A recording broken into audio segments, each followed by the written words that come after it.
metropolis zeitgeist, and there was not just an American art. I agree with you there, but I think the real telling time was when the wall came down, just in 1990 then. A major change swept through Europe, and there was a new feeling. It was a friendly, gleeful kind of iconoclasm that happened. But it's sweeping away. It started earlier than that. It started early, and that started with people in Europe, with people like Gilbert and George and that crowd. But I mean, it going from one medium to the other. But I'm just talking about like Francesco Clemente and all of the Italian artists, and there were German artists, and before there was a great American chauvinism, and like we have the museum. That's not quite true. I mean, how can you say that? I mean, I don't. There is. We're going to get into this argument. Yeah. There is no country which has an indigenous population that created this art form. I mean, most of British art, our best British art, comes from Europe. Hans Holbein,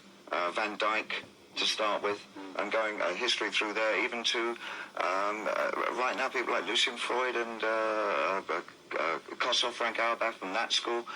And there's now the Czechoslovakians, the Chapman brothers. What are you saying? I'm saying is that in America, I mean, you say that Clementi and these guys came over in the 80s, but there had already been Duchamp, there had already been... No, but what I'm... let me be more specific. What I'm talking about is when you have a museum like the Whitney Museum of American Art, you have an exhibition, a Biennale, and you're not going to have Italian painters, and you're not going to have German painters, and that's what I'm talking about, in 1980 or whatever, 1990, and you're not going to have English painters because they're not from the United States. There's a form of chauvinism.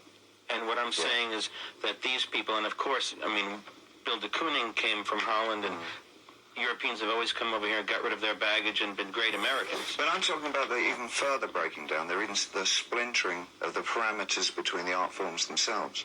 Which is... Sure, well, that's a whole other... Yeah, but that's very much the feeling at the moment. That is the zeitgeist at the time.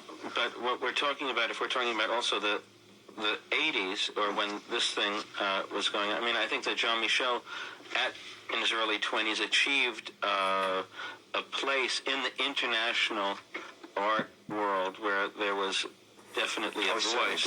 Okay, and what was that place? Well, he was like a cipher in a way. He would take everything from the Bible, auto mechanics catalogs, obscure Byzantine neighborhoods, Afrocentric and Western. Yes, and I'm going to steal one of your cigarettes. Sure, go ahead. We have 3 more minutes here. Go ahead. And he put them through his grist in some way, and he would come out with this poetic revision of the world. Yeah, and he was very popular in Europe, and Warhol was more popular in Europe than he was in America during his own lifetime. Right? Oh, absolutely true. Absolutely right. I mean, he was more popular. He was regarded very suspiciously in America, Warhol, generally. But Europe ate him up. I mean, he was really... See, I have a great idea for you, Julian. Yeah. Why don't you make a film about Andy Warhol's life with David starring as your next film? Oh, he already did that, and I already sort of did that. But, you know, I'll tell you, one night... He already did what? He already did David. He already did that, but, you know, one night I was standing in front of McDonald's on University Place, and Jean-Michel and Andy were working together. And they didn't usually work in that part of the studio. But I was just standing there in the dark looking up at the studio on 17th Street, and I saw Jean walk towards the wall, and Andy, we have to roll. No, go ahead. Okay. And they were, and I just saw them, and it was silent, you know, and you just saw these two people, and, I mean, they could not look more dissimilar, but they were somehow twins. Yeah. And they were doing this thing, and I thought, God, I'd like to kind of tell the story of this relationship, because I think Andy is one of the most misunderstood people since Hitler. I mean... Hitler was misunderstood? Well, maybe he wasn't. Maybe But Andy was how? In what way? Hitler I don't either. But how was Andy misunderstood? Well, I mean, there's a lot of people that think that Hitler was a good guy. I mean, I would say they misunderstood him. Yeah, they're as misunderstood as Julian Schnabel. All right, well, let's stay with Andy, though. How was Andy misunderstood? He was seen as a vampire. He was seen as somebody that took advantage of other people. And then even in his diaries, it seemed like he was bitchy, whatever. But when we're alone with people that we know real well, we'll say whatever comes to our minds. But the fact is, he was very generous. He was kind. He was a great painter. I don't even know that he really... I think he believed that Jasper Johns and Robert Rauschenberg and Roy Lichtenstein were great painters. Yeah. I don't think he even believed in his own... He was very insecure about what he was doing. But I think he was one of the real great painters of the 20th century. I mean, he's very important to me. And I think Jean-Michel felt that way also. And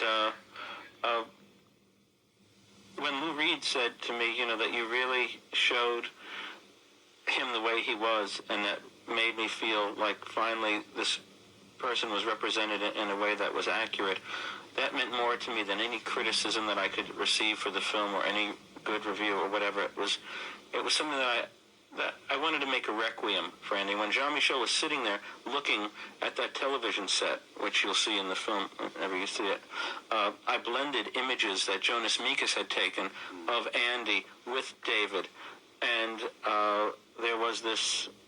We watched both of them, and his death was the death in the film rather than Jean's, because Jean kind of kept going in a sense, and Andy died for them in terms of the drama of the film. And it was a love note to them in a sense. I made a requiem for them. That's basically what my job was. And I don't...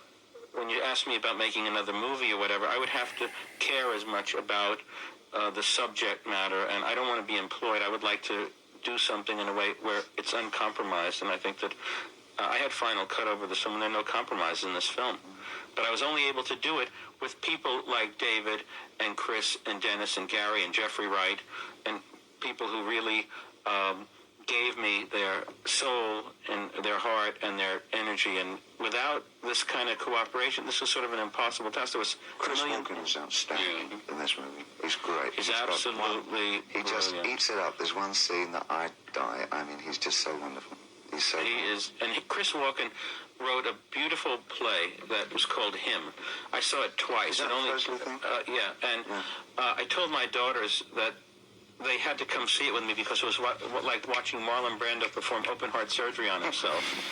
And he said, if you can't surprise yourself, how do you expect to surprise anyone else? And I think that whatever I do, I don't do it to illustrate what I know. I do it to find out something that I don't know.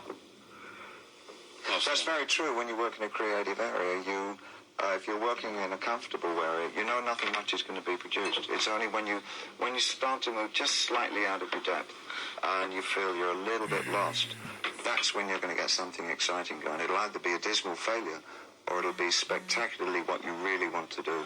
And, you know, Bill Gaddis wrote in the Recognitions in 1953, most paintings, the instant you see them, they become familiar, and then it's too late.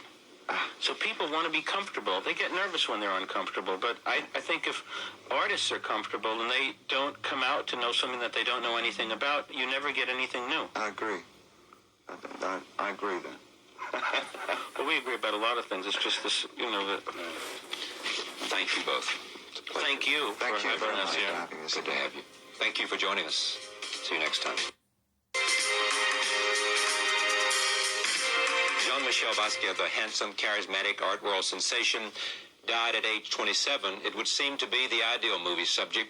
Artist Julian Schnabel, a contemporary of his, was just the person to make that movie. It is possibly the first feature film about a painter that has been directed by a painter. One of the most talked about of American artists, Schnabel's bold neo-expressionist paintings captured the imagination of the art world in the late 70s and 80s. He has been a vibrant part of that world ever since. He's now joining me for a conversation, and we want to talk about this movie and about his career. We'll later be joined by David Bowie, who plays Andy Warhol in the film. But first, I'm pleased to have Julian Schnabel here. At some other point while we are doing this broadcast, David Bowie will join us. Also, at another time in the history of this program, Julian and I will come together for a conversation, not so much about this film, but just about art. But I'm pleased, at long last, to have him on this broadcast, and this is an appropriate time to do so. Welcome. Thank you very much. Great to have you. Thank you. Tell me about the making of this film. Why does he compel you to make a film about him? Well,